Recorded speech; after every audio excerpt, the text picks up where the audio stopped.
축산, 검혁전.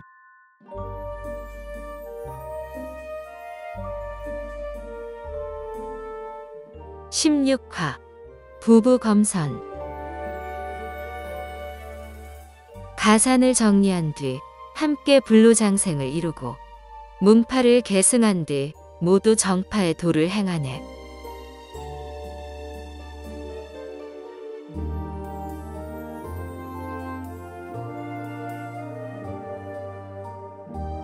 오랫동안 집을 비울 텐데 집안일은 어찌하면 좋을까요? 몸뚱이만 있으면 되었지. 무엇이 더 필요하겠어? 가산과 하인을 모두 장씨 부부에게 넘깁시다. 영우는 선고를 타고 났으니 데려가고 승기는 장씨 부부에게 양아들로 보냅시다. 제씨 집안의 대를 이어야 하지 않겠소? 영특한 아이니 필시 집안의 명예를 드높일 것이오. 재승기는 동생만 데리고 입산한다는 말에 엉엉 소리내 울었다. 순난인과 재영운도 헤어지고 싶지 않아 간곡히 부탁했지만 재수명은 단호했다. 신선 세계에도 정이라는 것이 있지만 내 마음대로 할 수 있는 일이 아니니 울어봐야 소용없다. 승기야, 잘 듣거라. 불효에는 세 가지가 있다. 그중 가장 큰 불효가 호사가 없는 것이다. 재승기는 감히 거역할 수 없어 고개를 끄덕였지만 슬픔을 억누를 길이 없었다. 순난이는 함께 마음 아파하다가 조용히 아들을 불러 위로했다. 열심히 공부하고 바르게 살아야 한다. 어미가 득도한 후에 데리러 오마. 아버지가 어머니를 데리러 왔듯이 말이다. 사실 어미도 평범한 사람이란다. 바보같이 울지 말거라. 재승기는 어머니가 절대 빈말을 하지 않는다는 것을 알기에 그제야 눈물을 거두었다. 하지만 그래도 마음이 놓이지 않아 동생에게 슬쩍 일러두었다. 혹시 어머니가 날 데리러 오는 걸 잊으면 내가 꼭 말씀드리고 나 대신 간청해줘. 재수명은 사흘간 집에 머물며 집안일을 정리했다. 먼저 장씨 부부를 초대해 가산을 모두 증여하고 아들을 맡아달라고 부탁했다. 청렴한 관리였던 장명덕은 한사코 거절하다가 재수명의 간곡한 부탁에 못 이겨 결국 그리하기로 하였다. 재수명은 친척들에게 식소를 데리고 외지 관리로 부임하게 되어 장씨 부부에게 가산과 승기를 맡긴다고 말해두었다. 그리고는 주변 친척들에게 금전을 조금씩 나누어 주었다. 혹여 사람들이 이상하게 생각할까봐 일부러 보따리 2개와 상자를 챙겼다. 말 2마리를 준비해 보따리와 상자를 동여매고 아내와 딸을 태운 후 모두에게 작별 인사를 하고 길을 떠났다. 마을에서 멀어질 즈음 재수명이 2사람을 말에서 내리게 하였다. 보따리에서 꼭 필요한 물건만 챙기고 채찍질로 말을 쫓아버린 후 겉옷으로 재영운을 감싸 업고 한쪽 팔로 순난인을 꼭 안은 채 숲을 가르며 날아갔다. 아미산에 도착한 후 순난인과 재영운은 장미 조사와 사형제들에게 인사하고 바로 입문했다. 재수명 부부는 동굴에 들어가 10년 동안 도법을 수련했다. 장미 조사가 선계에 오른 후 재수명이 아미파를 계승하고 순난인과 여러 도의 도움으로 의협을 행했다. 그 사이 2 제자를 거두었다. 어느 해인가 재수명 부부가 시해하여 다시 속세로 돌아갔다. 그리고 사부의 명을 받은 사형 현진자가 재수명과 순난인의 2번째 입문을 도왔다.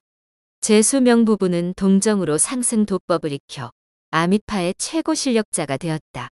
순난이는 구화산 풍경이 특히 마음에 들어 동굴에 거처를 마련해 재영운과 함께 지냈다. 그러던 어느 날 우연히 허비랑과 마주쳤다. 허비랑이 제자로 삼아달라고 끈질기게 매달렸지만 정중히 거절했다. 대신 바둑 친구가 되어 자주 구화산 동굴을 드나들어 재영운과 안면이 있었던 것이다. 한편 홀로 고향에 남은 재승기는 열심히 문물을 갈고 닦아 훌륭한 성취를 이루었다. 또한 부모의 뜻을 따라 아내를 얻고 아이를 낳았다. 도리를 다한 후 매일 어머니를 기다렸지만 감감무소식이었다. 기다리다 못해 부모를 찾으러 3번이나 아미산에 갔지만 만나지 못했다. 현진자가 재승기의 사정을 알고 불쌍히 여겨 영험한 육지를 얻을 수 있게 해주었다. 재승기는 육지를 먹고 장수를 누린 후 사천 동부 이씨 집안에서 다시 태어나 금선이라는 아명으로 불렸다. 금선은 전생의 부모를 기억해 매일 그리워하며 지냈다. 두 번째 입문 후 상승의 경지에 오른 순난이니 드디어 금선을 고아산으로 데려왔다. 영훈소저 재영훈과 함께 법원을 혼내주던 아이가 바로 금선이었다. 재영훈, 재금선과 함께 법원을 골탕 먹인 희노청년은 추운수의 명으로 재수명 부부에게 도움을 청하러 온 손남이었다. 사실 그는 이곳에서 처리해야 할 중요한 일이 있었지만 정작 본인은 아직 아무것도 몰랐다. 손남은 먼저 아미산에 갔다가 재수명을 만나지 못해 다시 구화산으로 날아가 순난인을 만났다. 순난인과 이야기를 하면서 최근 여러 사파가 널리 제자를 구하는 이유가 아미파와 결전을 치르려는 것임을 알았다. 특히 오대파와 화산파는 아미파의 해묵은 원한을 갚으려 호시탐탐 기회를 엿보고 있었다. 아직 눈에 띄는 움직임은 없지만 암암리의 만반의 준비를 이어가고 있을 터였다. 일단 싸움이 시작되면 각파의 실력자가 총출동할 것이니 많은 검선이 유례없는 큰 재앙을 겪으리라. 내년 초 자은사 공격은 도화선에 불과해. 자은사를 치는 일 자체는 크게 어려운 일이 아니지. 우리도 당연히 도울 테고. 지금 장문인이 그 일을 준비하러 운남 비주 일대에 간 것이란다. 어쨌든 자은사 일은 아직 시간이 있으니 잠시 이곳에 지내며 작은 일을 하나 처리해 주었으면 좋겠구나. 그 일을 마치고 자은사에 가면 시간이 딱 맞을 것이야. 손남은 사부의 하산 허락이 떨어지자 무엇보다 강호의 비범한 인물을 많이 만나보고 싶었다. 그런데 하산한 지 얼마 되지 않아 추운수, 시도인, 순난인 등 대단한 선배 검선을 만난 데다 다들 호의로 대해주니 너무 기뻤다. 더구나 순난인이 이를 도와달라는 것은 자신의 실력을 인정한다는 뜻이 아니겠는가? 손남은 어린애처럼 신나서 어쩔 줄을 몰랐다. 무슨 일인지 말씀만 하십시오. 바로 처리하겠습니다. 아직은 때가 아니니 조금 기다리거라. 나는 필요한 것이 있어 친구에게 다녀와야 하니 나중에 다시 얘기하자꾸나. 마침 찬하를 만나러 황산에 갔던 재영훈과 재금선이 돌아왔다. 순난이는 두 사람과 손남을 인사시켰다. 이틀 후 순난인이 산을 떠나면서 재영훈에게 신신당부했다. 손남은 금선과 함께 지내라고 하렴. 그 애는 아직 공력이 깊지 않으니 내 아버지가 정리해둔 원원경 검술탄을 알려주거라. 이왕 여기까지 왔는데 빈손으로 가게 할 수는 없지. 금선은 무슨 일을 저지를지 모르니 웬만하면 멀리 나가지 못하게 하고 지금 아미파의 원수를 갚겠다는 자들이 한둘이 아니란다. 혹여 수상한 자가 나타났을 때 바로 동굴로 돌아오지 못하면 일단 전도 팔진도로 피하렴. 지난해 몸을 숨기면 아무 문제 없을 것이야. 재수명은 두 번의 입문 100년의 고행을 거치는 동안 이미 천지의 현묘함을 깨우쳤다. 이즈음 구하산 부근의 사파가 자주 출몰하는데 아직 아이들이 어려 대비가 필요했다. 그래서 풍수와 음양, 외공 부적을 이용해 동굴 근처에 전도 팔진도를 쳐놓았다. 아무리 대단한 실력자라도 진 안에 숨은 사람을 찾을 수 없고 어떤 강력한 검광도 진을 뚫을 수 없었다. 그날 재영훈이 손남에게 원원경을 가르치는 사이 동굴 밖에서 놀던 재금선이 붉은 검광을 발견했다. 잠시 후 웬 땅딸막한 화상이 절벽 아래로 내려오기에 요괴인 줄 알고 급히 동굴로 돌아가 재영훈에게 알렸다. 구화산은 재수명의 별부가 된 후 사파 검선들이 감히 발을 들이지 못했기에 이상했다. 화상의 정체와 실력을 알 수 없어 일단 전도 팔진도에서 지켜보기로 했다. 재영훈이 감궁, 재금선이 성궁에서 상황을 지켜보고 손남은 건궁에서 뒤를 바치도록 했다. 그러던 중 재금선이 화상을 자극했고 손남이 재영훈 쪽으로 가려다 까딱 잘못해 위치를 벗어났다. 건궁에서 멀찍이 떨어진 두 사람을 보고 있는데 웃고 떠드는 모습이 너무 재미있어 보였던 것이다. 건궁을 벗어나는 순간 드넓은 푸른 숲만 보일 뿐 두 사람이 시야에서 사라지고 말소리만 들렸다. 더구나 저 앞에 잔뜩 독이 오른 흉악한 화상은 강적이 분명했다.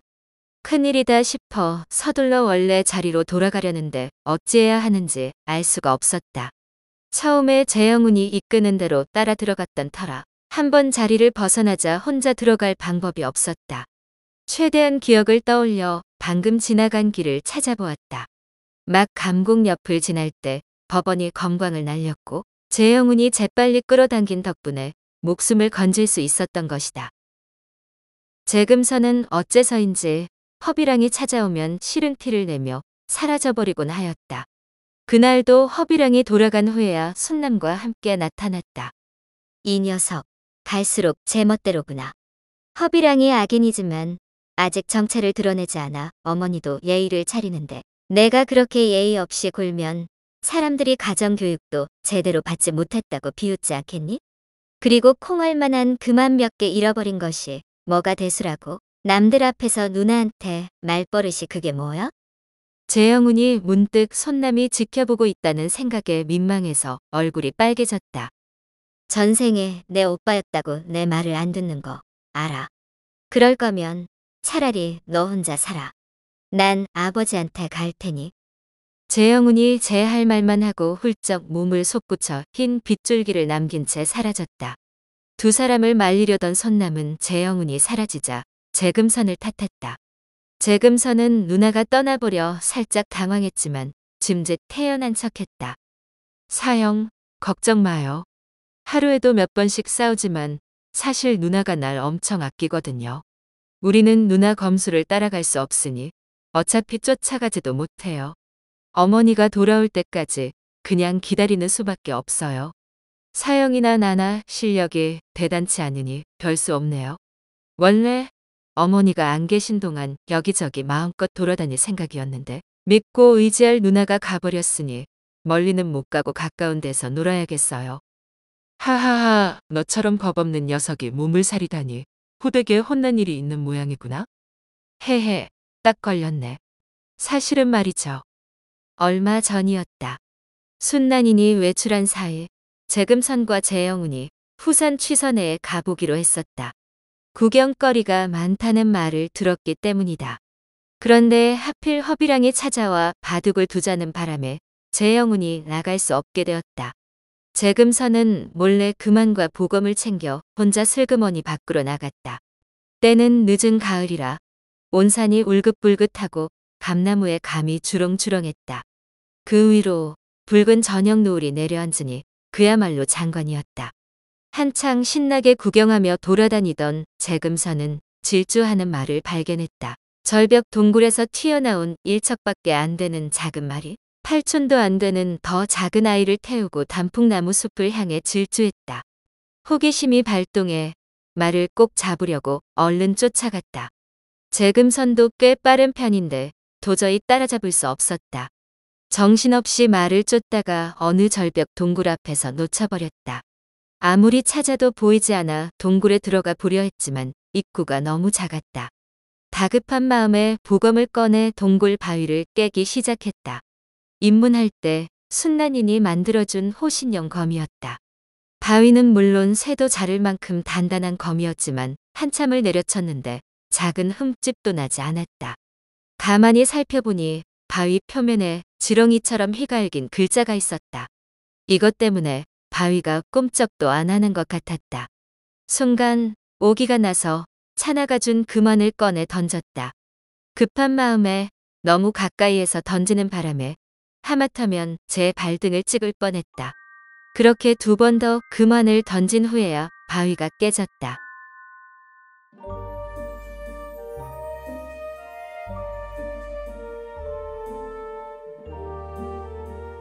다음 화에서 이어집니다. 더 좋은 콘텐츠를 제작하기 위하여 구독과 좋아요, 알림 설정 부탁드려요.